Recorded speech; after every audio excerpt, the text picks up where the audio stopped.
ഒരു ഗ്രാമത്തിലെ ആശുപത്രിയിൽ രാവിലെ 8:30 കയ്യിലൊരു തുന്നലുമായി ഒരു പ്രായം ചെന്ന മനുഷ്യൻ ഓടിക്കിതച്ചെത്തി. ഡോക്ടർക്ക് മുന്നിലേക്ക് കൈ നീട്ടിക്കൊണ്ട് അയാൾ പറഞ്ഞു, സാറേ, ഇത് പെട്ടെന്ന് എടുക്കാമോ? എനിക്ക് 9 മണിക്ക് ഒരിടത്ത് എത്താനുണ്ടായിരുന്നു. തുന്നലെടുക്കുന്നതിനിടെ ഡോക്ടർ ചോദിച്ചു, എവിടേക്കാ ഇത്ര തിടുക്കത്തിൽ? നേഴ്സിംഗ് ഹോമിലേക്കാണ്. അവിടെ എൻ്റെ ഭാര്യയുണ്ട്, അവളോടൊപ്പം ചായ കുടിക്കാനാണ്. 9 മണി കഴിഞ്ഞാൽ അവിടെ കയറ്റില്ല. അയാൾ മറുപടി നൽകി. ഭാര്യയ്ക്കെന്താ അസുഖം? ഡോക്ടർ ചോദിച്ചു. ഓർമ്മ മാഞ്ഞു പോകുന്ന അസുഖമില്ലേ? അതാ. ഓ, നിങ്ങൾ ചെന്നില്ലെങ്കിൽ അവർ ചായ കുടിക്കില്ലല്ലേ? അതിന് അവൾക്കെന്നെ അറിയില്ലല്ലോ. ഓർമ്മ മുഴുവനായും മാഞ്ഞുപോയി. പിന്നെന്തിനാ നിങ്ങൾ ഇത്രയും തിടുക്കപ്പെട്ടു പോകുന്നത്? നിങ്ങൾ ചെന്നില്ലേലും അവർ ചായ കുടിക്കുമല്ലോ. തുന്നിക്കെട്ടെല്ലാം അഴിച്ചെടുത്ത് ഡോക്ടർ ചോദിച്ചു.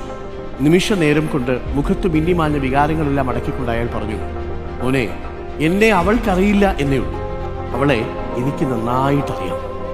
പ്രിയപ്പെട്ടവരെ, ജീവിതത്തിൽ പലപ്പോഴും പല അവസ്ഥകളിലും നമ്മൾ ചെന്നു പോകുമ്പോൾ നമുക്ക് മനുഷ്യരെ ഉപേക്ഷിച്ചു പോകാൻ എളുപ്പമാണ്.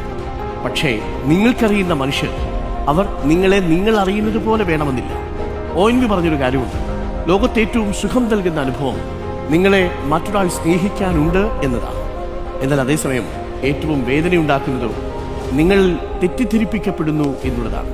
അഥവാ നിങ്ങൾ എത്ര തെളിയിക്കാൻ ശ്രമിച്ചാലും നിങ്ങളെ അവർ ആ രീതിയിൽ ഉൾക്കൊള്ളുന്നില്ല എന്നതാണ്.